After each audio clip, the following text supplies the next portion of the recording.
नमस्कार, स्वागत है आपका NVR 24 में। आपके साथ मैं हूं ऐश्वर्या। सिर्फ भारत ही नहीं बल्कि पूरी दुनिया इस वक्त कोरोना महामारी से जूझ रही है।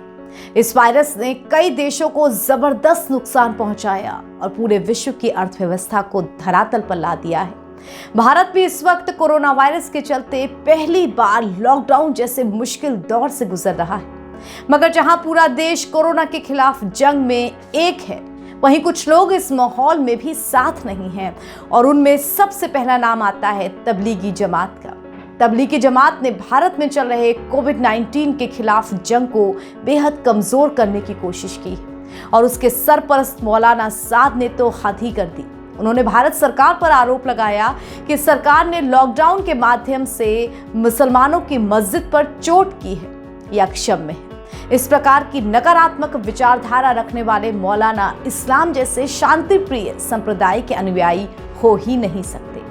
तो तबलीगी जमात को लेकर के बहुत सारी भ्रांतियां लोगों के बीच में हैं। अब तबलीगी जमात क्या है, कहां से इसकी उत्पत्ति हुई और क्या इसका इतिहास है, आइए जानते हैं। तबलीगी जमात सुन्नी इस्लामी धर्म प्रचार आंदोलन है जो दावा करता है कि वो मुसलमानों को मूल इस्लामी पद्धतियों की तरफ बुलाता है, खास तौर पर धार्मिक तरीके, वेशभूषा, व्यक्तित्व गतिविधियों के मामले में।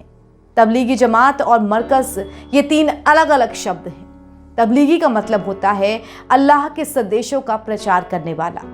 जमात का मतलब होता है एक समूह, एक ग्रुप, और मरकज का अर्थ होता है बैठक आयोजित करने की जगह। इसका मुख्यालय दिल्ली के निजामुद्दीन इलाके में स्थित है। एक दावे के मुताबिक इस जमात के दुनिया भर में 15 करोड़ सदस्य हैं। 20वीं सदी में तबलीगी जमात को इस्लाम का एक बड़ा और अहम आंदोलन माना गया था। मौलाना मोहम्मद इलियास इब्न मोहम्मद, जो कि एक भारतीय इस्लामिक विद्वान थे, जिन्होंने 1925 में मेवात प्रांत में तबलीगी जमात यानी कि चलता फिरता मदरसा इसकी स्थापना की। ये संगठन 1926-27 के दौरान भारतीय स्वतंत्रता संग्राम को गति देने के मामले में भी चर्चा में आया। कहा जाता है कि स्वतंत्रता आंदोलन को इस्लामिक तौर तरीके से लड़ने के लिए देहलवी ने तुर्की से भी संपर्क साधा था। मौलाना मोहम्मद इलियास ने एक मरकज की नींव रखी थी। उनके विचार उत्तम थे, लेकिन बाद के कालखंड में कई प्रकार की विसंगतियों ने इस संस्था को अपनी गिरफ्त में ले लिया। परंपराओं के अनुसार मौलाना मोहम्मद इलियास ने लोगों को धार्मिक शिक्षा देकर दिल्ली से सटे मेवात में अपना काम शुरू किया। माना जाता है कि इस चिंतन वाले लोगों की संख्या पूरी दुनिया में 150 मिलियन है। दक्षिण एशिया में इनकी संख्या अधिक है और 150 से 195 देशों में इनका काम है। इसका मूल उद्देश्य आध्यात्मिक इस्लाम को मुसलमानों तक पहुंचाना और फैलाना है।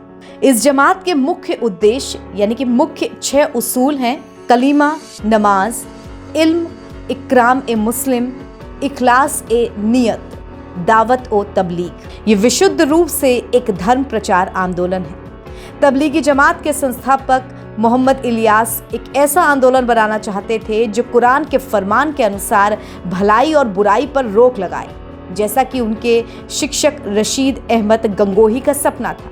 इसकी प्रेरणा उन्हें 1926 में मक्का की दूसरी तीर्थ यात्रा के दौरान मिली थी।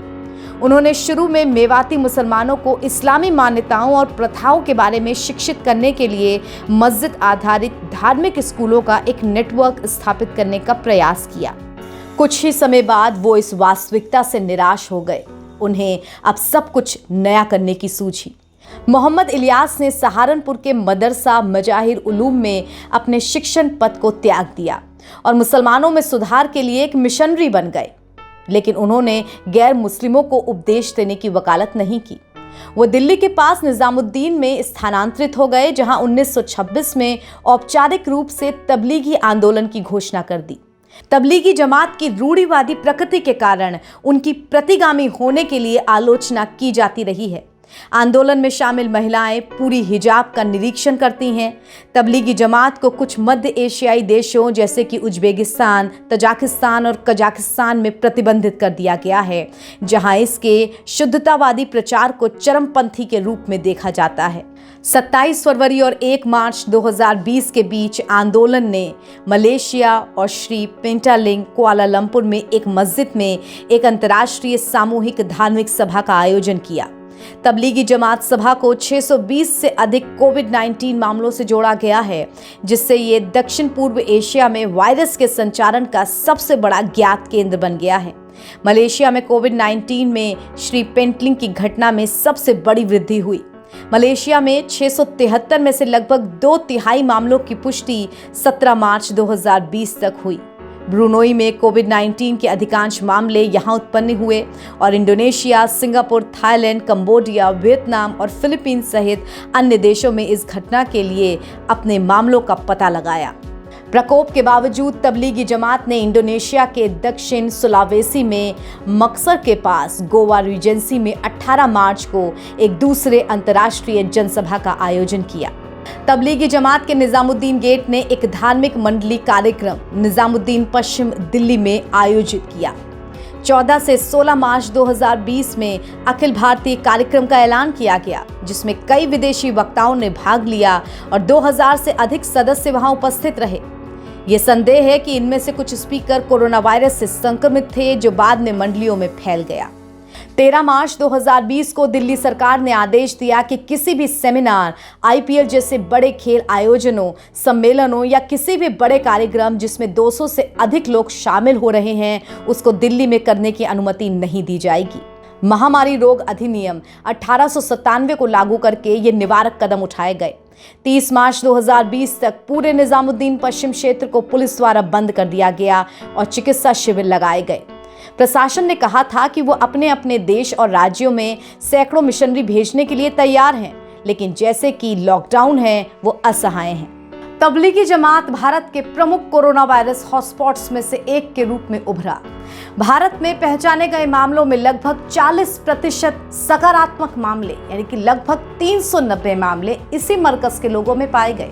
ये मामले 27 राज्यों और केंद्र शासित प्रदेशों तक फैलने में इनकी अहम भूमिका का पता चलता है। दिल्ली सरकार ने तबलीगी जमात के निजामुद्दीन गुट के प्रमुख मोहम्मद साद कंधालवी के खिलाफ प्राथमिकी दर्ज की है। 31 मार्च 2020 को मोहम्मद साद और अन्य के खिलाफ दिल्ली पुलिस अपराध शाखा द्वारा महामारी रोग अधिनियम 1 और धारा 9 की धारा 3 के तहत FIR दर्ज की गई। 270 धारा यानी कि घातक बीमारी फैलने की संभावना 271 और साथ ही साथ 120B आपराधिक साजिश की सजा का मामला उन पर लगाया गया है। यही नहीं, पाकिस्तान में भी 36 तबलीगी जमात के सदस्यों को 30 मार्च को हैदराबाद में परीक्षण में कोरोना ग्रस्त पाया गया। तो दर्शकों, तबलीगी जमात पर यह थी हमारी विशेष रिपोर्ट। देश दुनिया की तमाम बड़ी खबरों के लिए जुड़े रहिए NVR 24 के साथ। सत्य भी तथ्य भी।